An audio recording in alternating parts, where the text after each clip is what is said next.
Hi friends, welcome back to Navya vlogs.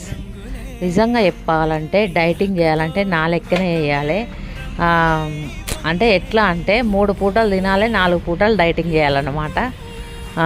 ఎందుకు అక్క అట్లా అంటున్నావు అంటే అంటే నాకు ఏది తినాలనిపిస్తే అది తినండి, ఎట్లా ఉండాలనిపిస్తే అట్లా ఉండండి, ఎట్లా ఏం చెయ్యాలనిపిస్తే అది చెయ్యండి అనేది మొన్న గరకపాటి చెప్పిండు కదా, అది ఫాలో అవుతున్నమాట.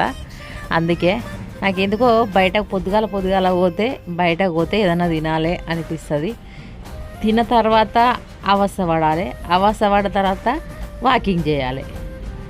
నిజంగా చెప్తున్నా, ఇదైతే నాకు అంటే నా దినచర్య అయిపోయిందన్నమాట. బయటకు పోతే ఏదో ఒకటి కంపల్సరీ తింటా ఉండలేక. తిన్న తర్వాత తిట్ల పడిన తర్వాత వాకింగ్ చేస్తా. ఈ మూడైతే ఇంట్లో ఊకే జరుగుతూ ఉంటాయి.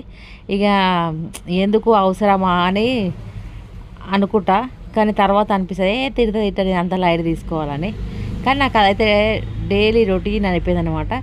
బయటకు పోతే ఇడ్లీ తినాలని అంటే ఒక నెల రోజులు ఆ ఇడ్లీని తింటా, తర్వాత వదిలేస్తా. ఇంకా మళ్ళీ ఇంకేదన్నా తింటా. అట్లా అట్లా టైం ఇస్తూ ఉంటామన్నమాట. ఒక్కొక్క దానికి ఒకసారి దోశ, ఒకసారి ఇడ్లీ, ఒకసారి ఉప్మా, ఇది అది అని. ఇంకా అంటే ఎక్కువ అయితే